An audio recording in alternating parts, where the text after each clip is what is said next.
स्वागत है सार्थ शिक्षा में आप सभी का। आज हम लोग गुणनखंड पढ़ेंगे, फैक्टराइजेशन, फैक्टर्स। सबसे पहले फैक्टर्स को पढ़ने में सबसे पहला पॉइंट हमारा आएगा अभाज्य गुणनखंड जानना। अभाज्य गुणनखंड। अब ये अभाज्य गुणनखंड क्या है, इसके लिए आपको जानना होगा अभाज्य क्या है। तो अभाज्य संख्या ऐसी संख्या जिसका स्वयं और एक केवल दो ही गुणनखंड हो, जिसका केवल दो गुणनखंड हो, अभाज्य संख्या। हम अभाज्य संख्या जान रहे हैं, उसके बाद हम सीखेंगे अभाज्य गुणनखंड क्या होता है। देखिए, किसी भी संख्या को, कोई भी संख्या हो, चाहे 10 हो या 12 ले लीजिए, कुछ भी है, मान लो चलते हैं 10 है, इसको अभाज्य संख्या के रूप में हम लिख सकते हैं। तो अभाज्य संख्या के रूप में हम कैसे लिख सकते हैं? 10 को 2 गुना 5 लिखिए, ये 2 भी अभाज्य संख्या है, 5 भी अभाज्य संख्या है। किसी भी संख्या को, किसी भी भाज्य संख्या को अभाज्य संख्या के रूप में लिखने का प्रोसेस ही अभाज्य गुणनखंड होता है। ठीक है, अब जान लीजिए। मान चलिए 12 है, इसको हम अभाज्य संख्या के रूप में लिखते हैं। कैसे लिखेंगे? 2 गुना 2 गुना 3, ये हो गया 12 का अभाज्य गुणनखंड। ठीक है, इसको स्क्वायर के रूप में भी तो लिख सकते हैं ना। क्या करेंगे? 2 का स्क्वायर गुना 3, ये हो गया हमारा 12। ठीक है, इतना तक समझ में आ गया होगा। अब कह रहा है कि 12 का गुणनखंड, हमको अभाज्य गुणनखंड हम समझ गए हैं। अब हमको जानना है ये गुणनखंड क्या होता है। अब जैसे 2 का गुणनखंड, 10 का गुणनखंड पहले हम सीखते हैं। 10 का गुणनखंड, 10 का गुणनखंड क्या क्या होगा बताइए। गुणनखंड क्या होता है? जैसे 1 हो गया, गुणे 10 कर देंगे तो भी 10 होगा, या 2 गुणे 5 कर दिए तो भी होगा। तो हमारे पास गुणनखंड क्या क्या आ गया? 1 आ गया, 10 आ गया, 2 आ गया, 5 आ गया। हमारे पास कितना गुणनखंड हो गया? 10 का 4 गुणनखंड। 4 गुणनखंड हो गया 10 का। क्या किए? गुणनखंड में 1 से ये पूरा पूरा कट रहा है, 10 से पूरा पूरा कट रहा है, 2 से पूरा पूरा कट रहा है, 5 से पूरा पूरा कट रहा है, वो हो गया 10 का 4 गुणनखंड। किसी भी संख्या का गुणनखंड वो संख्या जिससे पूरा पूरा उस संख्या में भाग लग जाए।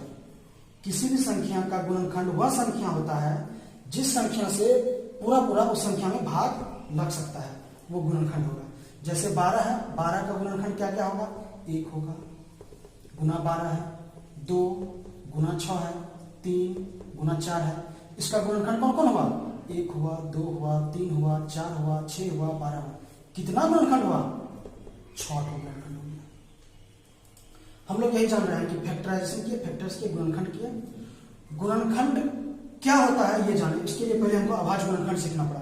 हम अभाज्य गुणनखंड सीख लिए हैं, फिर अब ये भी सीख लिए कि गुणनखंड कौन कौन सा होता है। ठीक है, अब देखते हैं गुणनखंड एक बार सीख लिए हैं तो क्या क्या आता है इसमें। जैसे 12 है, 12 का गुणनखंड क्या है? 1, 12, 2, 6, 3, 4, ये 6 गुणनखंड है। अगर आप एक टीचर रहते हैं, आप एक क्वेश्चन सेट करने वाले हैं, तो जरा बताइए आप इसमें से आपके मन में क्या क्या क्वेश्चन आ सकता है। जो क्वेश्चन आपके मन में आता है वही एग्जैक्ट क्वेश्चन एग्जामिनर के मन में भी आता है, और वो भी वैसा ही क्वेश्चन सेट करेगा। क्या क्या करेगा? हमको इसमें मन होगा, हम पूछ लेंगे बताइए कि 12 का कितना गुणनखंड है, हम ये पूछ सकते हैं। मेरा मन हो जाएगा कि बताइए 12 का विषम गुणनखंड कितना है, मतलब ऑड फैक्टर, हम ये पूछ सकते हैं, एक आएगा। मेरे मन में क्वेश्चन आएगा कि बताइए 12 का इवन फैक्टर कितना है, ये सारा इवन फैक्टर है, सम गुणनखंड, ये भी हम पूछ सकते हैं। फिर मेरे मन में आया कि क्वेश्चन को भारी करना है, तो बताइए इस 12 के गुणनखंडों का योग कितना होगा, टोटल का सम पूछ लिए, मेरे मन में ये क्वेश्चन आ सकता है। इससे भी आगे जाएंगे, मन में हुआ कि चलो बताइए कि इस 12 के सभी गुणनखंडों का गुणनफल कितना होगा, मतलब 1 गुना 2 गुना 4 गुना 3 गुना 12 कितना होगा। आपके मन में आ सकता है 1 + 2 + 3 + 4 + 6 + 12 कितना होगा। तो इस तरीके का बहुत सारा क्वेश्चन आपके मन में आएगा। तो हम क्या क्या क्वेश्चन पे देख रहे हैं। पहला, गुणनखंडों की संख्या। दूसरा क्वेश्चन क्या आएगा, विषम गुणनखंड।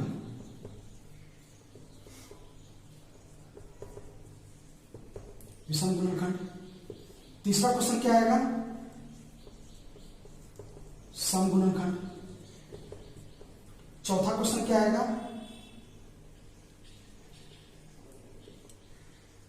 गुणनखंडों का योग। पांचवा क्वेश्चन क्या आएगा, गुणनखंडों का गुणा। ये 5 किस्म का क्वेश्चन आपके मन में आ सकता है और आपसे एग्जाम में भी यही 5 क्वेश्चन पूछा जाएगा। गुणनखंडों का योग, गुणनखंडों का गुणा। अगर आप योग तक जाते हैं तो आप एसएससी सीजीएल के मेंस तक पहुंच चुके हैं। और अगर आप गुणनखंडों के गुणा अगर करना सीख गए तो समझिए आप कैट लेवल तक का क्वेश्चन आप सॉल्व कर सकते हैं। ये बहुत भारी क्वेश्चन होता है, इसलिए अगर आप रेलवे का एग्जाम दे रहे हैं तो आपको ये 3 चीज पे ही दिमाग लगाना है ज्यादा से ज्यादा। एसएससी का प्री तक भी यहां तक क्वेश्चन आएगा, लेकिन जैसे ही योग आएगा ये सीजीएल मेंस में चला जाएगा। और गुणा अगर पूछ लिया तो गुणनखंड का गुणा वो उससे हाई लेवल पे चला जाएगा। और भी कुछ कुछ इसमें फैक्ट है जो सब हम आपको बताएंगे, लेकिन आपके लिए जानना उतना इंपॉर्टेंट नहीं है, लेकिन बताएंगे जरूर। हो सकता है कैलकुलेटर में रेलवे का कोई ठीक नहीं है, वो कुछ हो कर सकता है।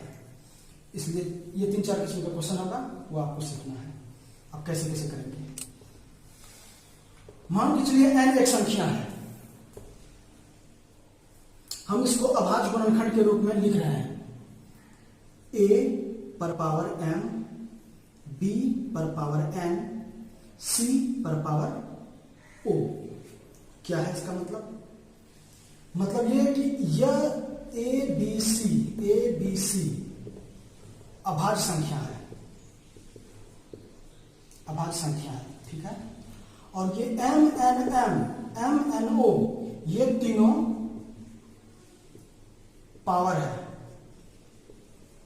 किसका? a का, ये a का है, ये b का है, ये c का है, ठीक है। मतलब a m टाइम्स गुणा में आया है, b n टाइम्स गुणा में आया है, c o टाइम्स गुणा में आया है। जैसे कि एग्जांपल है 12 में क्या था, 2 का स्क्वायर गुणा 3, तो यहाँ पे a हो गया 2, m हो गया 2, b हो गया 3 और n हो गया 1। ये है 2 का पावर 2, 3 का पावर 1, 2 का पावर 2, 3 का पावर 1। तो यहां से आप एग्जांपल के थ्रू इसको समझ सकते हैं ये क्या है। अब इसमें पहला टर्म जो मेरे पास आया था वो गुणनखंडों की संख्या। तो देखिए पहला क्वेश्चन का आंसर हमारा आ रहा है गुणनखंडों की संख्या।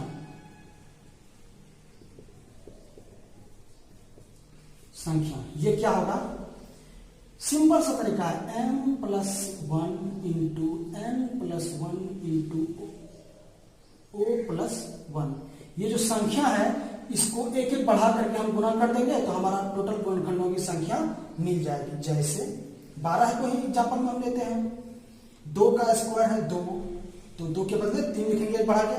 फिर 3 का स्क्वायर में क्या है 1, तो 2 बढ़ा के लिख देंगे गुणा में ना, तो क्या हो जाएगा 3 दूना 6। तो 12 का गुणनखंड आपको याद है क्या क्या था, 1, 12, 2, 6, 3, 4, तो हो गया 6 गुणनखंड। तो 6 गुणनखंड आ गया हमारा आंसर, ठीक है। एक एग्जांपल हम लेते हैं, आगे बढ़ते हैं। एक एग्जांपल हम लेते हैं, ये रहेगा ऐसे ही 12 का हो गया। 10 का एग्जांपल लेते हैं, 10 का क्या है 2 × 5। इसमें बताइए a का वैल्यू 2 है, b का वैल्यू 5 है, m का वैल्यू 1 है, n का वैल्यू 1 है। तो इसका जब गुणनखंड हम निकालना शुरू करेंगे, गुणनखंडों की संख्या, तो क्या होगा 2 का पावर 1 है, तो 1 + 1 2 गुना 1 + 1 2 बराबर 4 गुणनखंड होगा। हम चेक कर सकते हैं 1, 10, 2, 5। बहुत आसान सा सेंटेंस है, बहुत आसान सा संख्या है, इसको हम आराम से 4 गुणनखंड के रूप में दिखा दिए हैं। ये एग्जांपल है, आप इससे समझ सकते हैं कैसे गुणनखंड को काम किया जाता है। तो पहला क्वेश्चन तो हमारा निकल गया। दूसरा क्वेश्चन था विषम गुणनखंड। विषम गुणनखंड। विषम गुणनखंड के लिए क्या करेंगे, यही फॉर्मूला यूज करेंगे, लेकिन पावर में जहां जहां अभाज्य संख्या सम होगा, ऐसे अभाज्य सम संख्या कौन सा है, सिर्फ 2 है, एक ही अभाज्य सम संख्या है, वो है 2। तो 2 जहां भी होगा उसको हम छांट देंगे, बाकी सबको एज इट इज लिख देंगे। 10 है, 10 में 2 कहां है, 1 है, तो 2 को छांट देंगे, इसको काट देंगे, सिर्फ इसका रखेंगे, इसका पावर में 1, तो 1 प्लस 1 2। तो 10 का विषम गुणनखंड का संख्या कितना, 2, 1 प्लस 1, ठीक है। अब जैसे 12 है, 12 को लिखे थे क्या, 2 का स्क्वायर गुना 3, तो 2 को हम छाट देंगे, 3 का स्क्वायर 1, तो क्या हो जाएगा, n+1 सिर्फ होगा, तो विषम संख्या 1, 1 प्लस 1, इसका भी 2 होगा। अब चेक कर सकते हैं ना, चेक कर सकते हैं कैसे, 1, 12, 2, 6, 3, 4, तो कौन सा, एक ही तो है विषम संख्या, विषम गुणनखंड। आप एक ही विषम गुणनखंड इसमें लिख सकते हैं। जैसे एक और एग्जांपल हम ले लेते हैं, ये विषम गुणनखंड है, इसका हम एक और एग्जांपल ले लेते हैं। जैसे मान के चलिए एक एग्जांपल है 24 है, ठीक है। 24 को हम कैसे लिख सकते हैं, 12 गुना 2 का क्यूब गुना 3, तो यहां भी इसका पावर कितना है, 1 है, तो विषम गुणनखंड का संख्या कितना होगा, विषम गुणनखंड 1 प्लस 1। अगर और कुछ आता, जैसे मान लीजिए इसमें अगर 5 आता ऐड किया रहता, तो 5 का पावर, तो फिर 1 प्लस 1 कर देते, लेकिन 5 नहीं है, इसलिए 5 का पावर ये काम नहीं करेगा, 1 प्लस 1, इसका भी 2 हो जाएगा। मान चलिए एग्जाम्पल में मेरे पास 30 है, तो हम क्या करेंगे, 2 गुना 3 गुना 5, ये देख लीजिए, इसका गुणनखंड है 2 का पावर 1, 3 का पावर 1, 5 का पावर 1। हम इसका टोटल गुणनखंड निकालेंगे, क्या निकालेंगे, टोटल गुणनखंड 1 प्लस 1 गुना 1 प्लस 1 गुना 1 प्लस 1, यह कुल गुणनखंड, कुल गुणनखंड। तो क्या हो जाएगा, 2 गुना 2 गुना 2 8। आप इसको लिख करके 30 को बड़ा डिजिट नहीं है, आप कर सकते हैं। अगर विषम गुणनखंड कहेगा तो 2 को छाड़ देंगे, सिर्फ ये दोनों लिखेंगे, 2 गुना 2 बराबर 4। हम आपको एग्जाम्पल के थ्रू बता सकते हैं, ठीक है। 30 का ये है, आप इसको चेक भी कर सकते हैं, ये बड़ा संख्या नहीं है, आप इसको चेक भी कर सकते हैं, मैनुअली आप चेक भी कर सकते हैं। 30 का गुणनखंड अगर हम लिखना चाहें, 1 30 2 15 3 10 4 से नहीं 5 6, देखिए विषम गुणनखंड कौन कौन सा है, विषम गुणनखंड 3 5 3 15 5 1, 4 हो गया, 4 हमारा आंसर मिल कर रहा है। अब पूछेगा सम गुणनखंड, तो भैया सम संख्या, सम गुणनखंड कितना है, विषम आपसे पूछा है एक बार, विषम आप बड़ा बता चुके हैं, तो सम बताने में कोई दिक्कत है क्या, टोटल में से विषम घटा देंगे, सम निकल जाएगा। तो ये तो प्रोसेस बहुत आसान सा तरीका है। विषम अगर आप निकालने सीख गए तो सम निकालने में कोई दिक्कत नहीं है, आराम से आप टोटल में से विषम को घटा दीजिए, सम संख्या निकल जाएगा। जैसे 30 था, 30 का गुणनखंड था 1 2 3 5 6 15 10 30, ये था कुल गुणनखंड।